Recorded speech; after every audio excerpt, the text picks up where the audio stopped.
만약에 말입니다.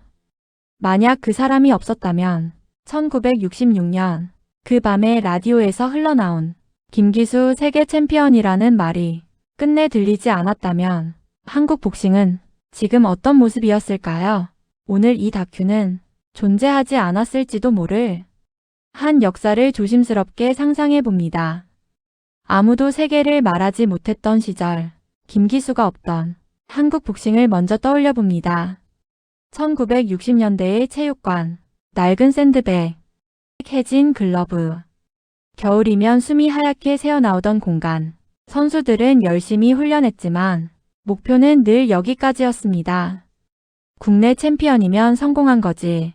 그 이상을 말하는 사람은 꿈꾸는 사람이 아니라 허황된 사람 취급을 받던 시절. 만약 김기수가 없었다면 이 인식은 훨씬 더 오래 깨지지 않았을지도 모릅니다. 세계 챔피언이 없다는 것은 단순히 트로피 하나가 없는 문제가 아닙니다. 그건 훈련 방식이 발전하지 않고 해외 도전의 통로가 막히며 체육관은 생계형 공간으로만 남고 유망주는 일찍 포기하게 되는 보이지 않는 한계선을 의미합니다. 김기수가 없었다면 한국 복싱은 오랫동안 잘 싸우는 나라에서 이길 수 있는 나라로 넘어가지 못했을 가능성이 큽니다. 여기서 한 가지 질문이 생깁니다. 그렇다면 홍수아는 있었을까? 물론 재능 있는 선수는 어느 시대에나 존재합니다. 하지만 재능이 끝까지 가기 위해서는 앞서간 사람의 발자국이 필요합니다. 김기수가 없었다면 홍수아는 세계 챔피언을 꿈꾸기보다 국내 정상에서 멈췄을지도 모릅니다.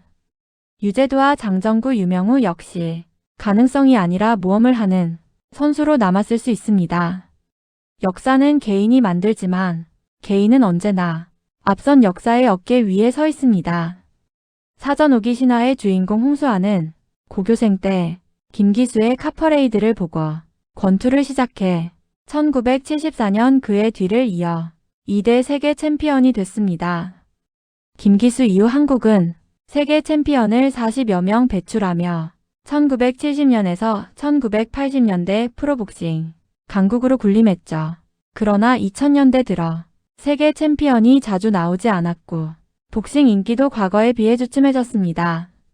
한국 복싱은 국내용 스포츠에서 세계 도전형 스포츠로 인식이 바뀝니다. 홍수환, 유재두, 장정구, 유명우로 이어지는 계보의 출발점. 한국 복싱 황금기를 이야기할 때 사람들은 보통 이렇게 말합니다. 홍수환, 유재두, 장정구, 유명우. 그런데 이 모든 계보의 출발점에 김기수가 있습니다. 김기수의 영향은 직접적인 기술 전수라기보다 세계 챔피언이 된 한국 선수라는 설레, 국내 체육관에서도 세계 무대가 가능하다는 시스템 신뢰, 권투는 가난한 운동이 아니라 꿈의 운동이라는 사회적 인식을 만들어준 데 있습니다. 특히 홍수환이 훗날 인터뷰에서 말한 선배들이 길을 열어줬다는 말의 첫 번째 선배가 김기수입니다. 김기수가 없었다면 우리는 이런 장면을 갖지 못했을 것입니다. 라디오 앞에 모여 앉아 숨을 죽이던 밤, 판정 결과가 나오자 서로 얼굴을 바라보며 웃던 순간 우리도 세계를 이겼대. 그 한마디가 주었던 말로 설명하기 힘든 위로. 그 장면 하나가 없었다면 한국 스포츠는 조금 더 오래 고개를 숙인 채 살아야 했을지도 모릅니다. 1939년 함남 북청에서 유복자로 태어난 김기수는 일사후퇴 때 가족과 월남해 여수에서 가난하게 자랐습니다. 당시 12살이었던 나이로 전라남도 여수로 피난하여 여항중학교를 졸업하였습니다. 공부를 하기 위하여 구두 닦기를 하면서 당시 여수권투체육관 방호남 4번 밑에서 운동을 시작하였죠. 선천적으로 권투의 소질을 타고난 그는 1957년 전라남도 광주에서 개최된 전국학생 아마추어 권투선수권 대회 웰터급에서 우승을 합니다. 그러면서 당시 서울 성북고등학교 이희석 교장 선생님의 스카웃으로 성북고등학교에 입학과 동시에 한국체육관에서 운동하게 되었습니다. 1957년 10월 제38회 전국체육대회에서 우승하였으며 1958년 3월 제3회 도쿄아시안게임 최종 선발대회에서 우승하였고 1958년 11월 제12회 전국선수권대회에서 또다시 우승하여 주위 사람들을 놀라게 하였습니다. 1959년 6월 제10회 전국학생선수권대회에서 우승하였고 그해 7월 제17회 올림픽 파견 제1차 선발대회에서 우승하였습니다. 또 그해 10월 제40회 전국체육대회에서 우승, 11월에 제13회 전국선수권대회에서 우승하였습니다. 1960년 제17회 로마올림픽 대회 파견, 최종 선발대회에서 우승하여 올림픽 대회에 참가하였으나 제1차전에서 이탈리아 니노 벤베누티에게 석패합니다. 아마추어 해외 경기로서 1958년 제3회 아시안게임 웰터급에서 1위 한 바 있고 로마 올림픽 대회를 계기로 프로로 전향합니다. 서울에서의 아마추어 선수 생활을 할 때에는 서울 을지로 3가에 있던 한국체육관에서 당시 노병렬 사범의 지도를 받았습니다. 아마추어 전적은 88전 87승 1패였죠. 프로로 전향한 뒤 한국체육관 이상목 관장을 매니저로 맞이합니다. 프로 경기 제1차전은 이 안산호와 대전하여 7라운드에서 TKO 승을 거두었고 제2차전은 1961년 10월 챔피언을 지낸 강세철을 7라운드에서 KO 승함으로써 우리나라의 미들급 타이틀을 획득하였습니다. 1962년 4월에는 일본 와타나베를 맞이하여 3라운드에서 KO 승을 거두고 일본 선수 시노자와와의 경기에서는 3라운드에서 기권승을 거두게 됩니다. 1963년 5월에는 로베르토 베니아와 시합하여 6라운드에서 KO승을 거두었고 5월에는 강규순과의 대전에서 10라운드 판정승을 거두었으나 강규순 측에서 재도전을 요청하자 이를 받아들여 7월 또다시 판정승을 거두게 됩니다.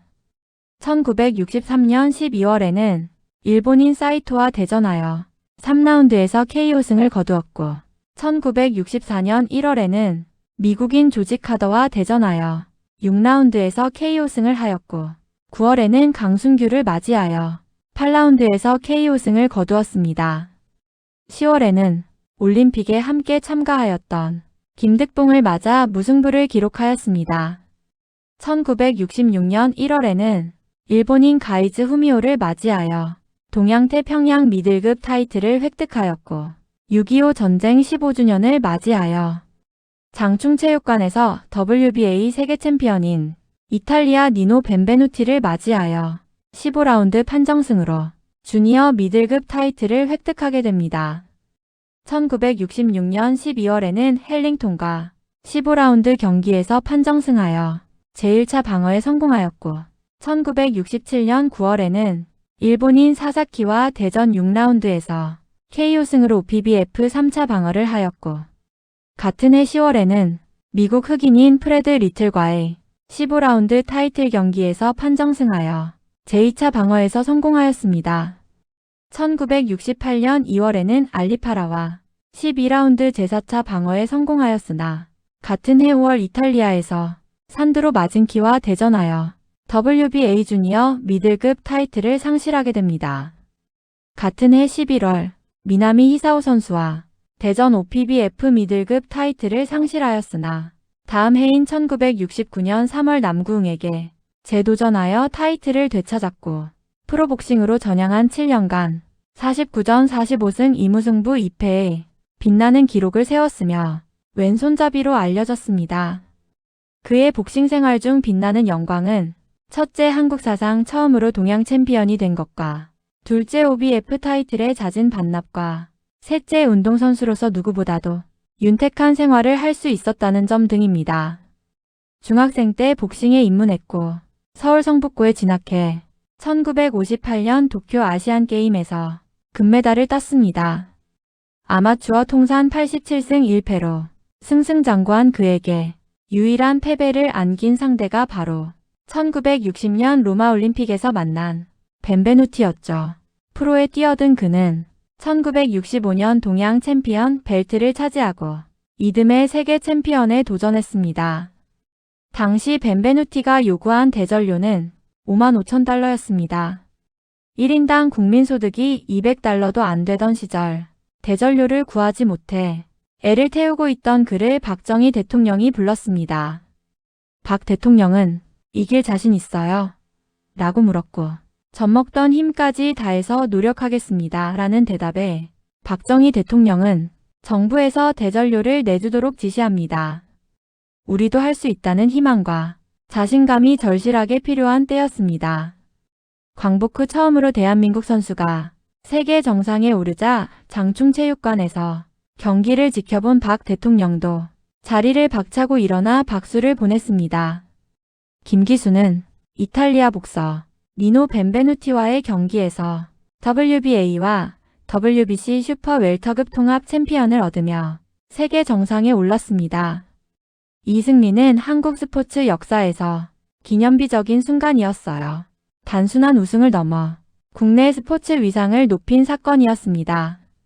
당시 벨트를 획득한 경기는 15라운드의 접전 끝에 2대1 판정승으로 마무리되었고 온 국민의 열광을 불러일으켰습니다. 김기수가 세계 챔피언 벨트를 거머쥔 순간부터 한국 복싱은 질적으로 다른 단계로 넘어갑니다. 이때부터 바뀐 인식은 한국 선수도 세계 정상에 설 수 있다. 세계 랭킹전은 꿈이 아니다. 복싱으로 인생을 걸 수 있다. 김기수는 결과 하나로 가능성을 깨버린 사람입니다. 세계 챔피언이라는 실체를 처음 보여준 인물. 김기수의 가장 큰 영향력은 상징성의 실체화입니다. 스포츠를 넘어선 시대적 위로의 존재.